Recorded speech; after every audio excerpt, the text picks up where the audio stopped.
Folks, every so often I get lucky enough to have a mentor on this podcast. And if you're watching on YouTube, there's his smiling mug.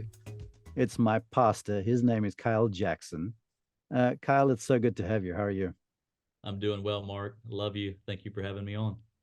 Well, look, as I had mentioned prior to this, I've talked to you about this. This podcast has been brewing for a long, long time. And eventually I was, what's the word, convicted enough on the flight home from Dallas the other day that I wanted to do it. So I'm so glad that you would join me. Now, to tee this up, people, you can watch this on YouTube. You're obviously listening on audio. Just go and search Mark Immelman. You'll see Kyle there. Kyle, before we dive in, tell us about you, please. Yeah, well, Mark mentioned that I get the opportunity in this season of his life to come alongside him in more of a spiritual mentorship as his pastor in Columbus, Georgia. Previous to that, grew up in Montgomery, Alabama, underneath the son of a coach, and my dad ended up in FCA, Fellowship of Christian Athletes, for a long time. I got to play college baseball in Nashville, coach college baseball for a while. Ended up in the business world down in Fort Myers, Florida, where my wife is from, and then ultimately ended up on a church staff there for around 10 years before moving to Columbus, Georgia, and launching the church, now Church of the Highlands, the campus of Columbus, Georgia, that Mark and his family attend. And just thankful to be in relationship with him, and just love what God's doing in our community. Well, look, we've gleaned and gained a whole lot more from you joining us, and I think vice versa. Hey, I want to just quickly, before we dive into this cool lesson about David and Goliath, um, you've played sport at the highest level. You've been a business person. You're a pastor now. People think of those things in different buckets, if you will. But to me, as I've been involved now and a little bit more, certainly from the spiritual side of instruction and mentoring and such, the lines are tremendously blurred. I'd love you to comment there, please. Yeah, I don't, I've never, I try to help people actually see that you don't have to put things in different buckets, as you said, and separate your life. I think that all of us have values, and we all have filters in our life, intentionally or unintentionally passed on to us or learned from other people, that I think all of our life can be lived out of those values. And Mark, for you and I mean, that's for us, it's those come from the Bible. From others that maybe are listening to the podcast, that's not where their values come through. They come from great parents or grandparents that have been passed down generationally, or mentors or coaches or professors. But we all have them, and I think that you're really at peace in your life when you don't have to actually be different people in different rooms and different situations, whether the business world, whether in coaching, a professional athlete, a pastor, a neighbor, a son, a friend, when you can really just be who you are and see the world through the same filters, regardless of what room you're in or who you're with or what situation you're facing,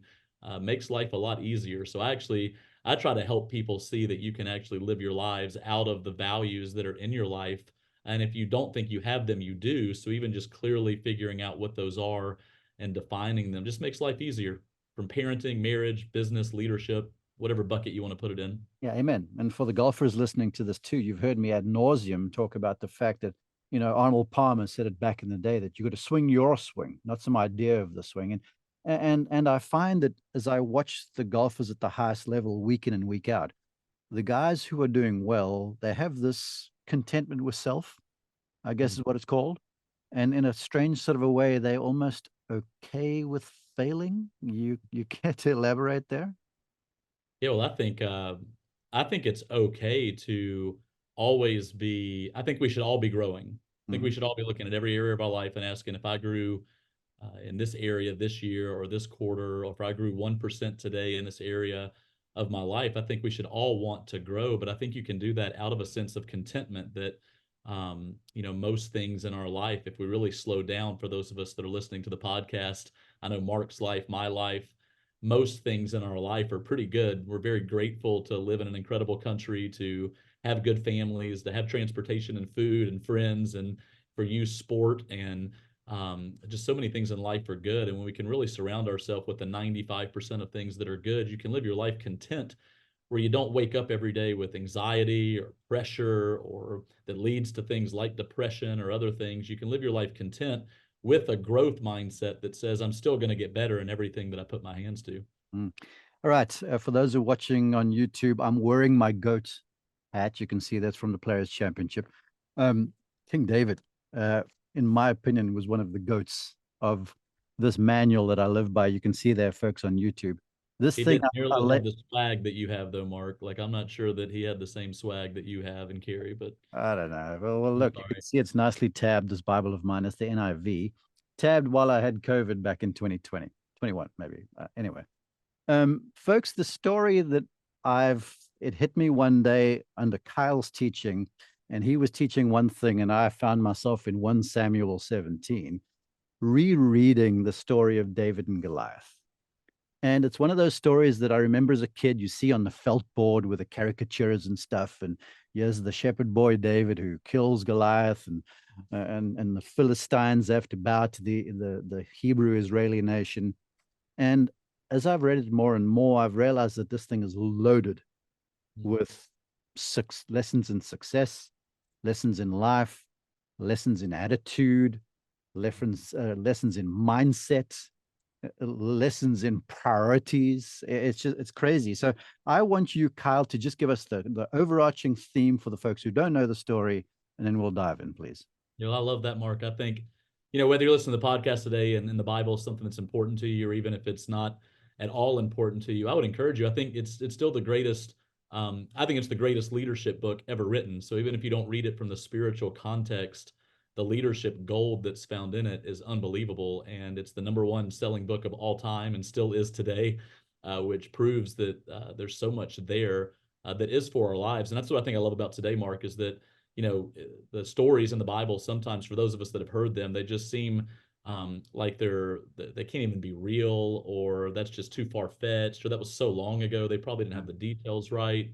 And again, whether or not you believe that or not, if you really dig in and slow down, there's so much in them that's not even just about the story. It's principles of life. It's things that you can apply today, even though some of these things happened 2,000 plus years ago. So you gave a pretty good overview there, but the story is basically that the Philistines and the Israelites were at war, and the king of the Israelites is the one that probably should go out and fight this Goliath, this giant. The Philistines were known to be larger than life in general, Mhm.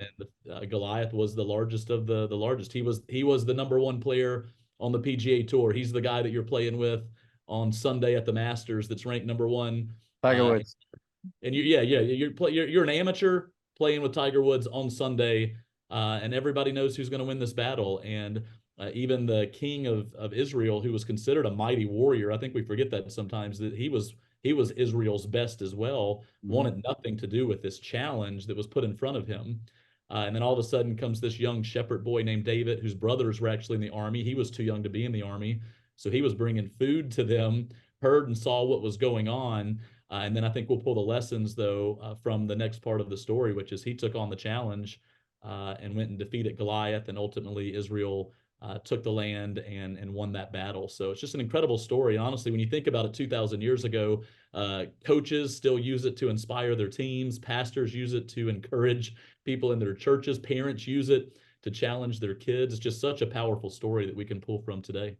I could imagine like an Indiana Jones type remake of the story. It's that cool. Okay.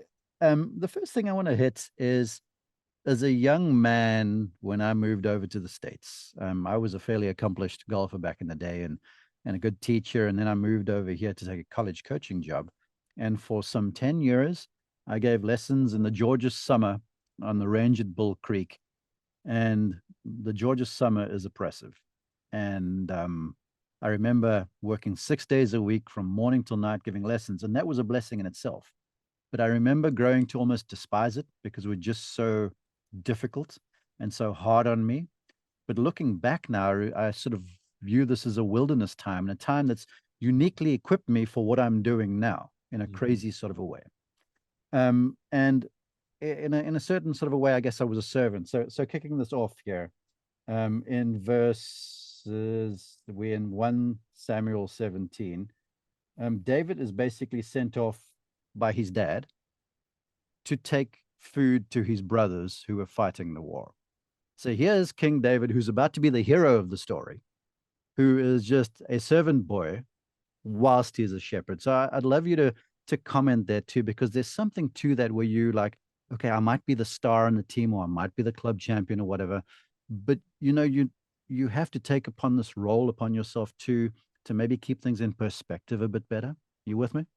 Yeah, absolutely. Well, I think, speaking to the younger listeners on the podcast today, because I think it translates from, before you've made it, whatever made it is, and then even once you've made it, I think there's connections to this part of the story, which is I think David was sent, like you said, to bring his brother's food. He was just asked to go do something, serve, be behind the scenes.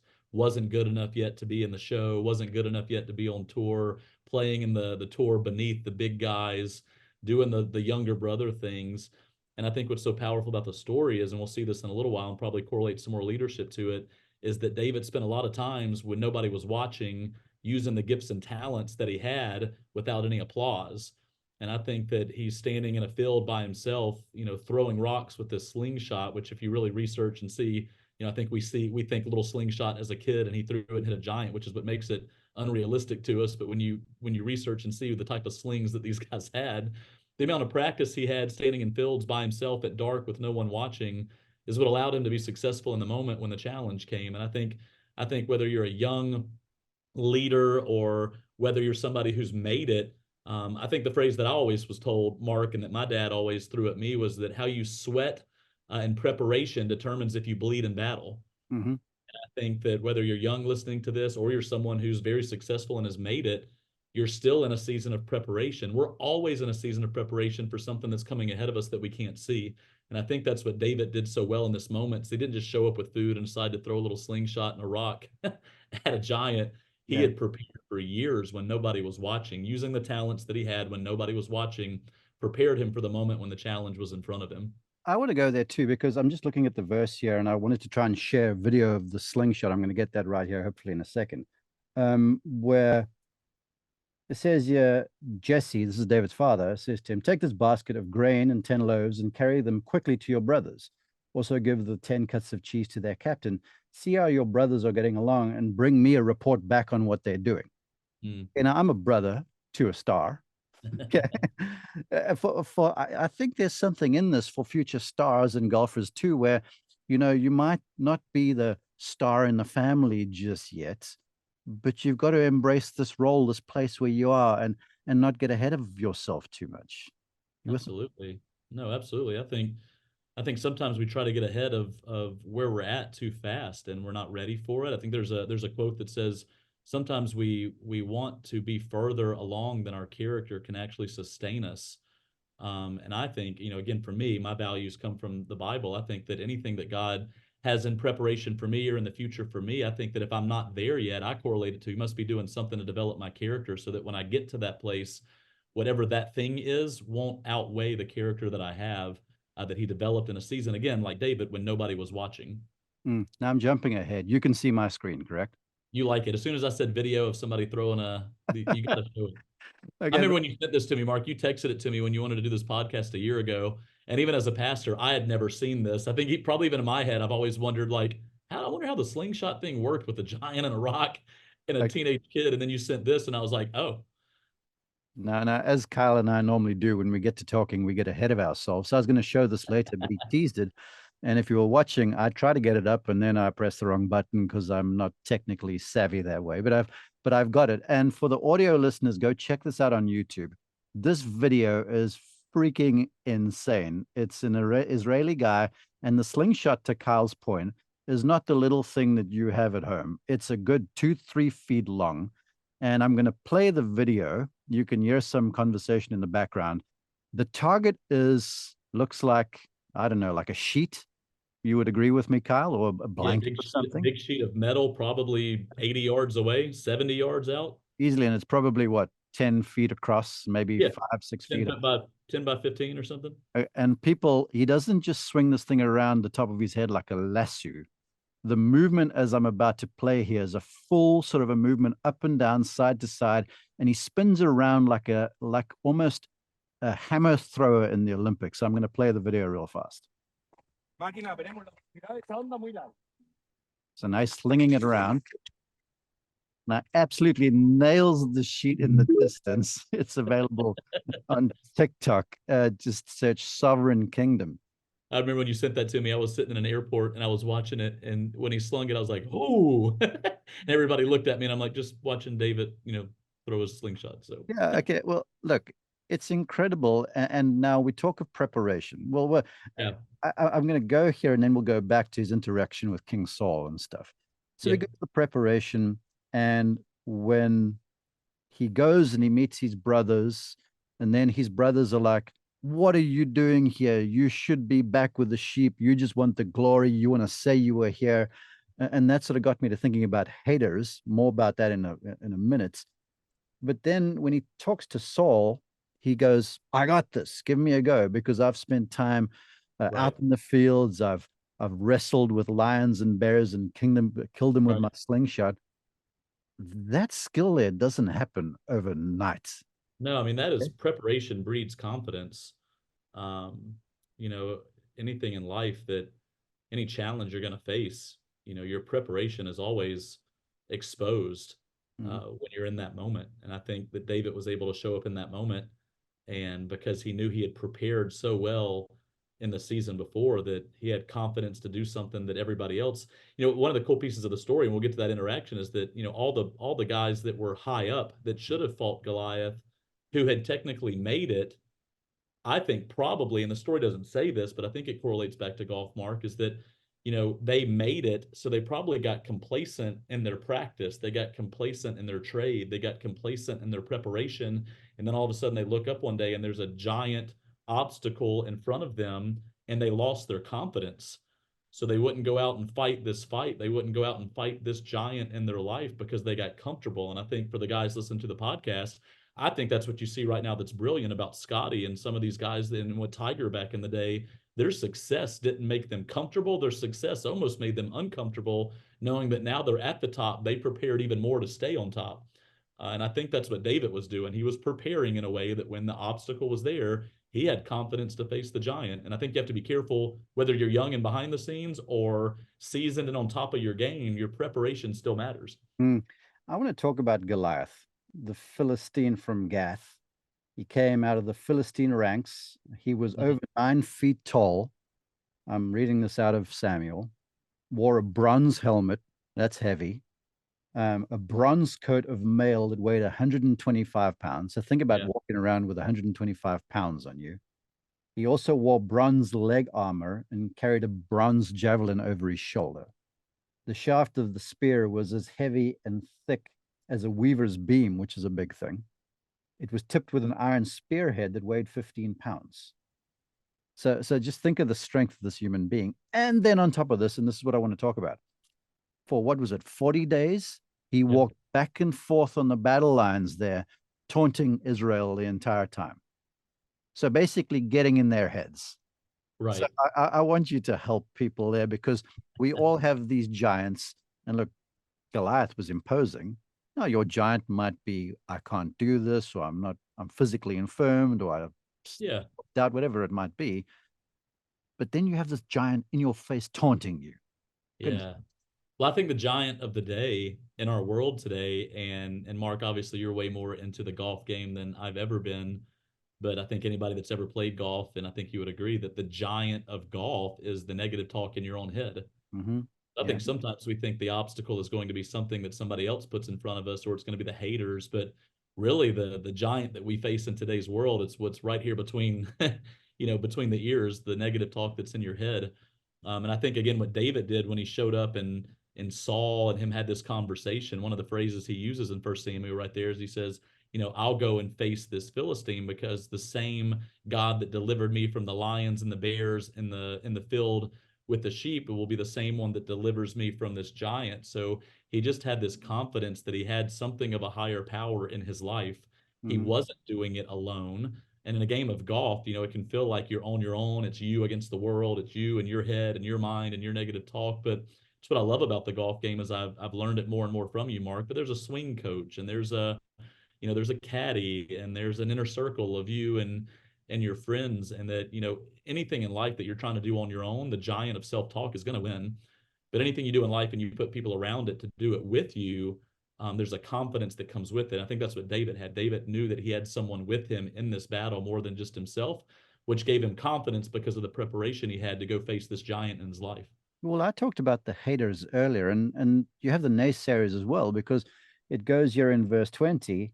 He would walk up and down the battlefields, and David shows up, and then all the Israeli army run in the opposite direction, screaming, "Have you seen the giants?" Mhm. And I this to me speaks of so many people that are watching or listening to this going, I want to play golf in college. And someone said to me, I'm not good enough. Or Right. I believe down in my soul that this is possible. But, I had a bad outing last week, where there's always this 24/7 feedback loop that's going on where people are going, "Hey, have you seen the giant that you're trying to take down?" Right. Yeah, I think that, I mean, I think we all deal with that. I think you deal with it. I Hmm. think I deal with it. I think we all wonder sometimes why we're in the place, the seat, or have the opportunity that we have. And I do. I think it's the giant of the day. I think because of social media, I think because of comparison, we're always wondering if we're good enough. And I would even submit to those that would call themselves Christians listening to the podcast today that, I'm not sure that I'm not sure anything we're doing in life that we are good enough at is maybe what God's asking us to do, because anything that we would take on that's a God challenge in our life that has a giant in front of us that looks bigger than our capabilities proves that we need God in order to win that battle, to defeat that giant in our life. So I think that in some ways we're all at a place. Anybody that's growing in life, anybody that's a professional golfer or pursuing the game of golf or growing a business or whatever it is that you're doing, that you listen, if you're growing, you're always going to have things in front of you that seem like that you can't accomplish them on your own. And I think as a Christian, for those that are listening to the podcast that are or that have the Bible as values in their life, I think it's okay to actually be there, because the Bible's clear that it says that in my weaknesses he is strong. Yeah. So I actually get excited when there's something in front of me that I feel like I'm incapable of accomplishing on myself, because I know if I'll lean into God, then I'm going to see something that I couldn't have ever done on my own. Well, that's such a mindset shift. And I spoke to that because I want to read you this. When David now, and you touched on it earlier, David goes and speaks to King Saul, and he Hmm. goes, and I'm reading from the New Living Translation. He goes, "Don't worry about this Philistine. I'll go fight him." And then the reply from King Saul was, "Don't be ridiculous. There's no way you can fight this Philistine and possibly win. You're only a boy, and he's been a man of war since his youth." Now, Yeah. here's a mindset thing, because we all have our people we hold in high regard. And I can only imagine me going to, I don't know, maybe my dad or whoever it might be, Kyle Jackson, Chris Hodges, whoever it might be, and go, "I'm going to go do this." And they're like, "Are you kidding? Have you seen who you are? Have you seen what you want to go and try and do?" For any golfer listening to this going, "Dad, I want to be the best golfer in the world." And then dad goes, Are you nuts?" I mean, it's how's this for the mindset shift from a young boy after the king that said to him, "No way you can possibly win." Yeah, I mean, that's I think the power of the story, and I think that's really what God wanted us to get from the story. Not as much that He defeated a giant, but all things are capable when we prepare. All things are capable when we lean into, in my case, God, a higher power that can do greater things than I could ever do on my own. I think that the power of the story is that that's the world we live in today. It's always going to be putting you down. It's always going to be telling you what you can't do instead of what you can do. And it's always going to be telling people are, because people have things in front of them that they are nervous or fearful of trying to succeed in or accomplish, or a giant they have to face. In our world today, it almost feels better to tear somebody else down so that it makes us feel better about ourselves, that we're not facing our giant. So they will tell you that you can't face yours. And again, and I think that's what comes with having great people around you that believe in you, people that always call you higher. In Mhm. our case, a relationship with God that we believe is going to come alongside us in things that we can't accomplish. And again, I think all things are possible. I think you can do all things through Christ who gives you strength. You were the one who very wisely advised me one time to always speak life into every Mm. situation. And you touched on self talk. And it's amazing, isn't it, how we will happily speak life into our friend, Mhm. but when it comes to ourselves, if we do it, it's kind of platitudes. It's not like if you read the account of David convincing Saul now that I am the guy for the job, right? It's like he was speaking from the depths of his being. He's like, I've got this because of who's behind me. Yeah. Well, I also think that David, and we'll keep going in the story right here, Mark, but I think David had a great understanding of who he was. Yeah. Because the next part of the story there is he tells Saul that he's going to do it. Saul says, okay, let's do it. And then you mentioned this earlier about, trying to be somebody that you're not. Saul tries to put all of his armor on David because Goliath has this Yeah. hundreds of pounds of armor on him and he's a giant.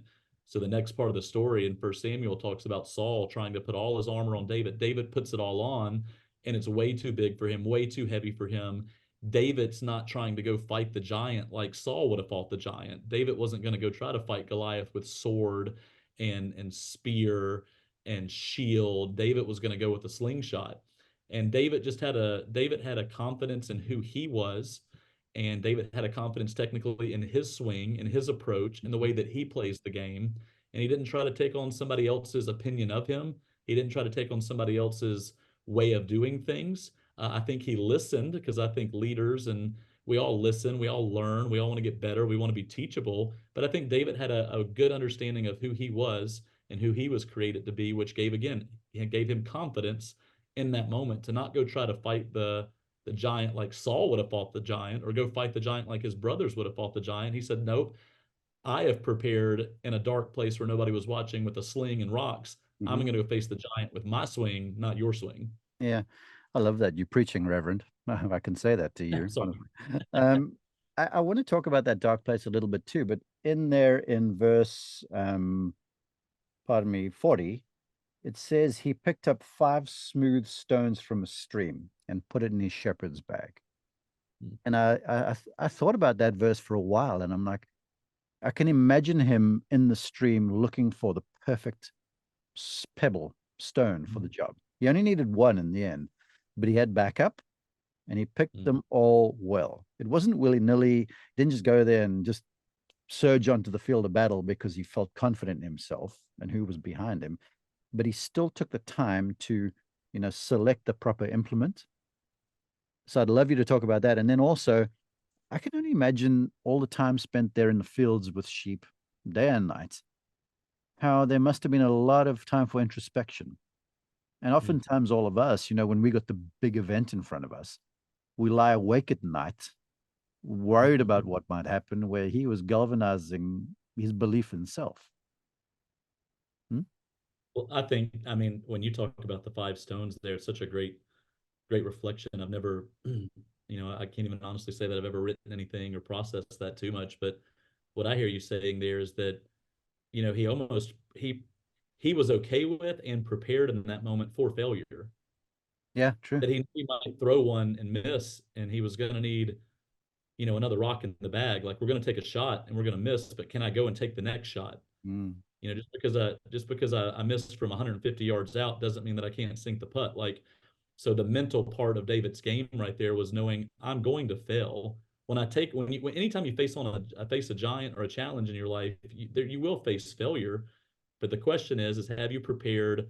Have you put enough things in your bag? Do you have enough tools in your toolbox to when I fail, I'm going to keep moving forward? Because a lot of times what happens is people, they make a mistake and then they revert back because they didn't bring enough to the battle, they didn't bring enough to the game, they didn't bring enough to the challenge to keep moving forward. When we fail, we should fail forward, Yeah. not fail and have to go backwards and start over again. And David selecting 5 stones showed me that again, he understood that as I face this giant, there's a chance I might fail, but if I fail, I'm going to fail forward. And I love that. I've never really paid much attention to that part of the story, Mark, to be honest with you. So Sounds like I'm going to sounds take like another sermon that's coming at Church of the Highlands. Yes.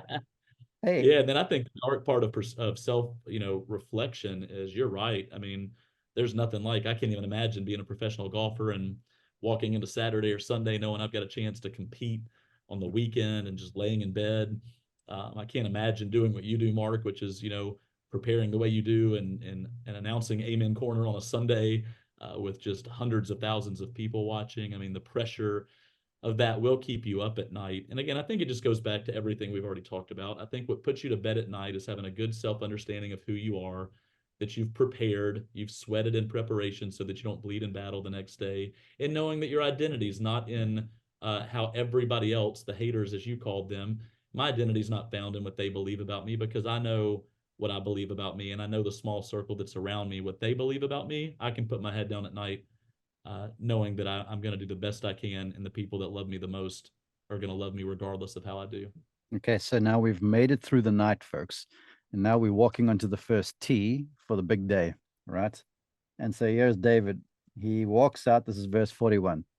He walks out towards Goliath, walks towards David with his shield bearer in front of him, and he sneers in contempt at this ruddy faced boy and says, "Am I a dog?" Shouts, "Come at me with a stick." And then he curses David by the names of the gods. Then he goes, "Come over here and I'll give your flesh to the wild birds and the animals." David replies, "You come at me with sword and spirit. I come at you in the name of God Almighty." And then Goliath continues to sort of sneer insults and hurl insults at him. Yeah, Goliath's that guy on Twitter that just won't get out of the reply thread.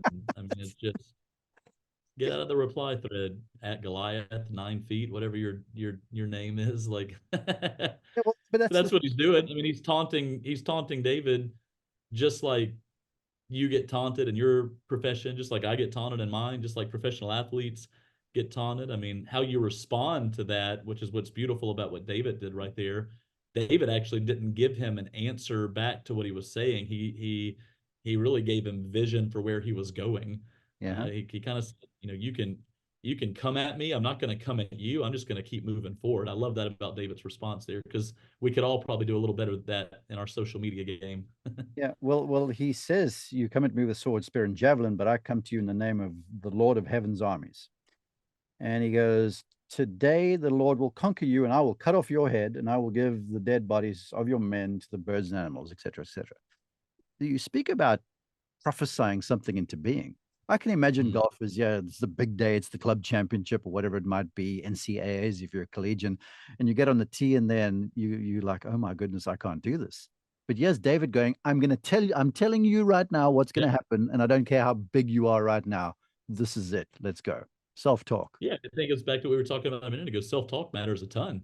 Mm-hmm. Everybody else can tell you you're awesome, but if you're not telling yourself that on T box one on a big day, you have to believe it more than everybody else believing it. My little guy is playing coach pitch right now, baseball, and he just turned 6. He's playing 8 and under. Mm-hmm. That's the one thing we're working on the most. When he gets on, and he's amazing. He's so locked in and so in like concentration mode. But I tell him before every at bat, I said, "Buddy, when you're standing in line, I want you to visualize getting 3 hits on deck before you ever step in the batter's box. Like, I want you, as you take your swings in the little on deck circle, I want you to picture hitting a ball hard somewhere and getting on first base." And ever since we started that, about 4 or 5 games in, Mark, it's been unbelievable to watch his confidence in the batter's box compared to the first 5 games when I didn't really have that revelation of telling him that, Mm-hmm. because he's actually seeing himself succeed and believing he's going to succeed before he ever does it. So there's a lot of power in prophesying that you're going to do something well and telling yourself what you're going to do before you do it. Doesn't mean it's always going to work out that way, but I do believe studies even show that positive self-talk always statistically proves that things go up, and success happens more when you believe you're going to do something before you do it than convincing yourself that you're not. 2 more points, and I'll let you go. I know you're busy. Here we go. So now the altercation is about to happen. And Yep. it says, yeah, Goliath yells. And then it says, as Goliath moves closer to attack, David quickly runs out to meet him. Okay. I'm picturing the scene 9 feet tall, little guy, 5 pebbles. And I can only imagine me. I'd be like, "Oh my goodness, I'm going to turn tail. Like everyone's done before me." I'm thinking of the golfer in the first tee going, "Okay, I'm going to talk positive. I can do this. I can do this. I can do this." Oh no. And then you make some flimsy, like lacking everything golf swing off the first end. It kind of dribbles away with That no never happens, does it? authority whatsoever. Yeah. I love this. He runs to the challenge. Yeah. I'd love you to elaborate. Oh man, I think again, I think easier said than done. Mhm. Again, I think that's what the story's trying to do, is pull something out of us that we naturally wouldn't do. Yeah. Mhm. I think that's what the Bible's always trying to do, Mark, is to pull something out of us that we might not naturally want to do. It's full of so many principles and ideas and stories of success. I think what David's doing right there, and I think the reason David could run towards it, and hopefully this will encourage someone today or challenge them, is that I think David ran towards that battle and ran towards that challenge because he looked back on how many battles and challenges the Lord had won for him in the past. So it's not hard to run towards the next one when I know that I've been victorious in the past. Yeah. I think for most professional golfers, you don't get there unless you've won a lot of tournaments, whether it been in middle school, high school, college, some type of tour golf. Like, you've been there before. And I think there's a confidence to remembering you've been there before.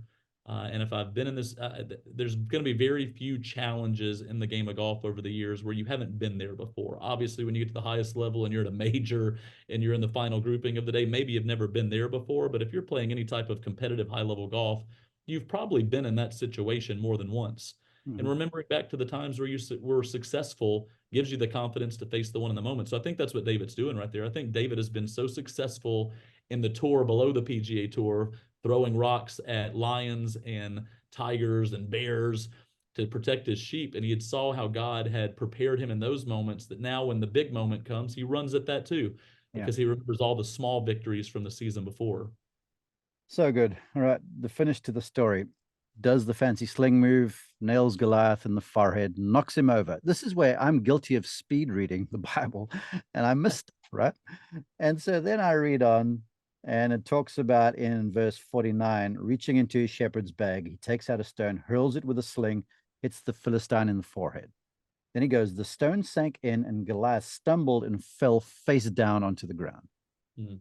Verse 50, the celebration.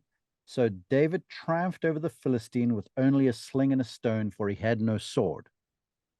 Then David ran over, pulled Goliath's sword from its sheath, and he used it to cut off his head. And I'm going, all right, this is what he said, but this is also just finishing the job, because I always read the thing to say, just knocked him over, killed him with a stone. It wasn't the case. Now I'm thinking about this too, that how many of us we've almost done the job, but we don't finish the job. Mm. Because really, if I honestly think about this, chopping off some dude's head is grisly, man. Yeah. Have you got anything for me over here? I mean, all I can think of in the golf world is I guess he probably picked it up and held it over his head just like a golfer would if they Yeah, won exactly. something. Just the I trophy. guess it was that moment when they put a jacket on him and he held his trophy up and moved on. But no, I think you said it. I think he went and finished the job. I think we all assumed that because he hit him with the rock and he fell face forward, that that's when he died. It could have been. I don't think we know that detail, but I do think he went over and took the sword and finished the job. And I think the challenge there is, it's great to start something, but will you finish it? Yeah. Uh, and I think David in that moment could have hit him with the rock and turned and ran and told his brothers, "Look what I've done." He could have ran to Saul and said, "I told you so." He could have celebrated prematurely. But David just, I mean, it's the golfer, Mark, when you watch it, you watch on TV in a major that's, come down to the last putt on 18 and it's only a foot away and it's to win a major, and it's they don't just walk up and aimlessly just like put it in. They approach that putt like they would on hole 6 on Friday when they're trying to, on Thursday when they're trying to make the cut. Like, they walk up, they read it, they position themselves, they get their hands right, they go through their sequence, they put a putt in, they finish the job. And I Mhm. think that's what all the great ones in golf have always done. They don't just start something, they don't just do a good job in the middle, they always finish. And I think it's just a good principle in life. It's easy to start something, it's not easy to finish something. Yeah. I think real leaders and people that are succeeding at the highest levels aren't just starters and aren't just professionals, they're finishers. And I think that's what you see in David right there, is he finished what he started. So he conquers Goliath, becomes the hero, eventually becomes king, is named a man after God's own heart. But he had his own foibles. I mean, he wasn't the perfect Sure. human being by any stretch of the imagination. But as I say, in my opinion, one of the goats of the faith. So I'll let you close the conversation over there. He is one of the goats of the faith. And I think one of the unique parts of the whole story, David and Goliath, and something that we don't talk enough about probably is, what happened to Saul? Like, where's Saul in this story? Like, Saul was the greatest, Yeah. but then Saul finds himself hiding in a tent and sends some boy to do the job that he was supposed to do. Yeesh. And This is another podcast, yes? well, and I just think maybe the challenge for all of us listening, because I would imagine that, most of the listeners are listening because of golf, but I think what you do such a great job of, Mark, is you take a game and you bring people on, but you pull life lessons and you make us better men, you make us better dads, you make us better husbands, you make us better leaders. And I love how you always pull that in. Most people are listening for golf, but we leave with more than golf.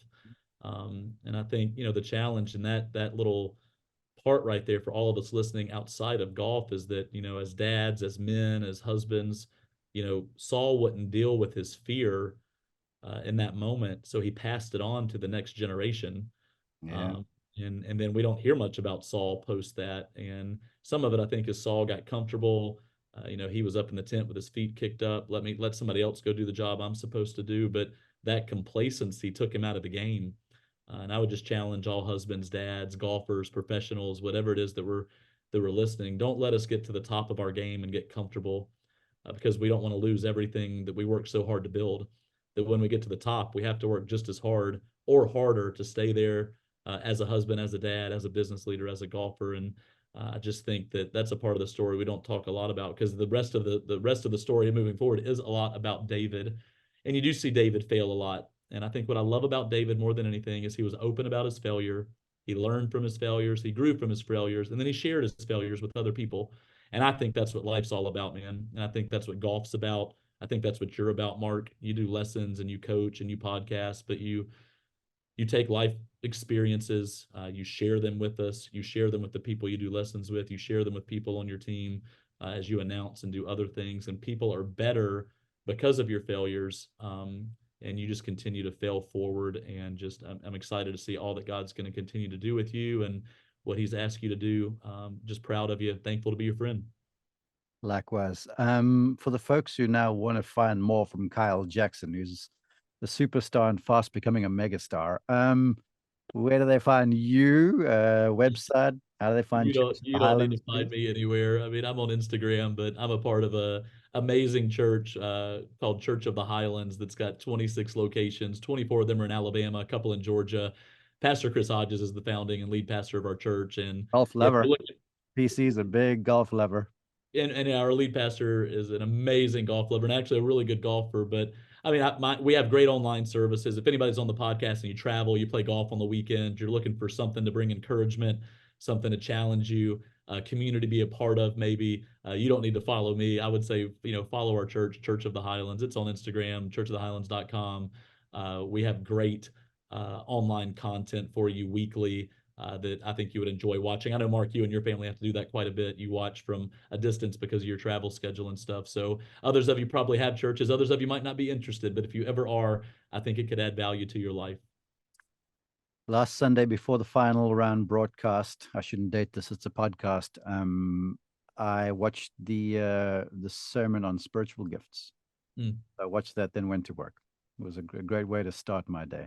Kyle, thank you very much. I appreciate you joining me on this, and I look forward to doing more. Thanks for having me, Mark.